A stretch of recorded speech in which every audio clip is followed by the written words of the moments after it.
ሰላም ውድ የላፍታ ቤተሰቦቼ፣ በዛሬው ፕሮግራም ለተመልካች የሚረብሹ ለሰሚ የሚያስደነግጡ ነገር ግን እውነት መሆናቸው ግልጽነት ያለው የካሜራ ቅጂዎችን በማቅረብ አስቃኛችኋለሁ። እናንተም እንደተለመደው ቪዲዮውን ላይክ በማድረግ እስከ መጨረሻው ተከታትላችሁ አጃኢብ በሉ። የሻማ መቆጣጠሪያ። አንድ ሰው በመንገድ ላይ ከሻማ በቀር ምንም ሳይዝ ወደ አንድ ሰው በመሄድ በእርጋታ አይኖቹን እንዲመለከት ጠየቀው። አይኖቻቸውን በተገናኙበት ቅጽበት አንድ ነገር ተለወጠ። የሰውየው አይን በድንገት ወደ አስደንጋጭ ቀለም ተለወጠ። ልጁም በድንጋጤ ወደ ኋላ አፈተለከ። ግን ገና በጣም አትደንግጡ። ሻማውን የያዘው ሰው ኢማድ ዘ ዊዛርድ ነበር። ከእውነታ ጋር የሚጋጩ ትዕይንቶችን የሚያሳይ ታዋቂው አስማተኛ።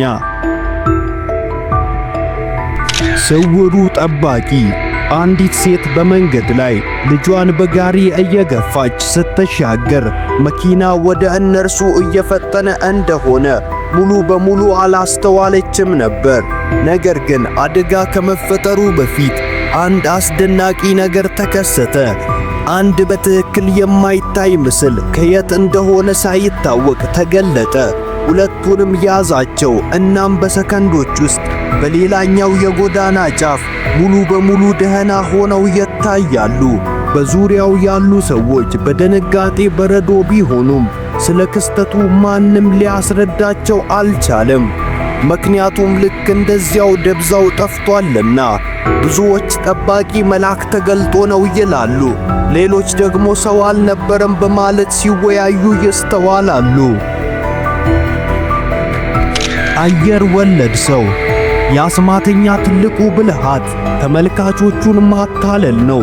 ነገር ግን ሰዎችን በአደባባይ እንዴት ማታለል ይቻላል? በዓለም ላይ ካሉት በጣም የታወቁ አስማተኞች አንዱ በሆነው የማይቻል ነገር ተገኝቷል። እሱም ሰዎችን በአየር ላይ ማሽከርከር እንደሚችል አሳይቷል።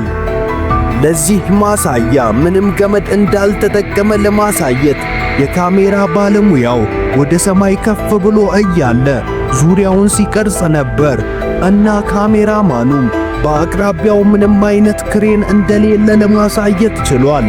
ታዲያ አስማተኛው ይህን እንዴት አነሳው? ሁለት ንድፍ ሐሳቦች አሉ። አንደኛው ዛፎቹን እንደ ሽፋን ተጠቅሞባቸዋል የሚል ሲሆን፣ ሁለተኛው ደግሞ በጥንቃቄ ኤዲት ተደርጎ ሊሆን ይችላል የሚል ነው። ሚስጥራዊው ሰው። በፔሩ የቀጥታ ዜና ዘገባ መሃል አንድ የማይገመት ነገር ይታያል። አንድ ሰው ድንገት ከአየር ላይ እስኪከሰት ድረስ ሁሉም ነገር መደበኛና ሰዎች የሚራመዱ ይመስላሉ። አንዳንዶች በአቅራቢያው ወደሚገኝ ካፌ ያመሩም ነበር። ከጥግ ወይም ከበሩ ወደ ውስጥ እየገባም አልነበረም። ድንገት ግን እዚያው በስክሪኑ ላይ ታየ። በጣም የሚያሳዝነው ነገር ደግሞ ማንም ያስተዋለው አለመኖሩ ነው። ምንም ምላሾች አልነበሩም እና አንዳንዶች አሁን ይህ ችግር አይደለም በማለት እውነት ስለመሆኑ ይናገራሉ እና ምናልባት ወደፊት ቴሌፓቲ እውን ሊሆን ይችላል። የኤክስሜን ጥፍሮች። አንድ ታካሚ በእጁ ላይ የሆነ አይነት ምቾት የሚነሳ ነገር እንዳለ በመናገር ወደ አንዱ የሩሲያ ሆስፒታል ሄደ። ዶክተሯም እጆቹን ጠረጴዛው ላይ እንዲያስቀምጣቸውና እንዲያሳያት ጠየቀችው። ከዚያም ከጣቶቹ መሃል የብረት ጠፍሮች ወጡ። ሐኪሟም ለሕይወቷ ፈርታ ወደ ኋላ ትነጥራለች። በትክክለኝነቱ ላይ ጥርጣሬዎች አሉኝ፣ ነገር ግን የሐኪሟ ሁኔታ ቪዲዮውን የበለጠ አሳማኝ አድርጎታል። ቴሌካይናቲክ ማጨብጨብ።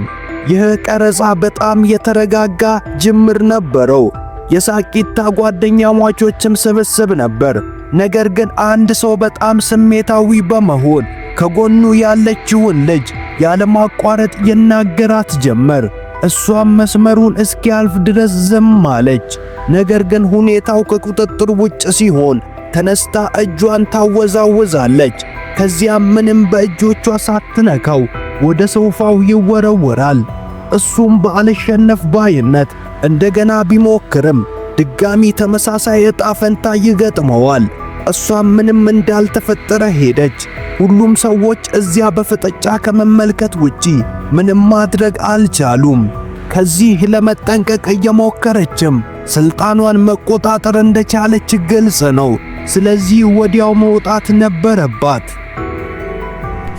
ውድ ተመልካቾቼ በዛሬው ፕሮግራም ብዙ የማይታመኑ እውነታዎችን አስመልክቼ ጉድ እንዳስባልኳችሁ ግልጽ ነው።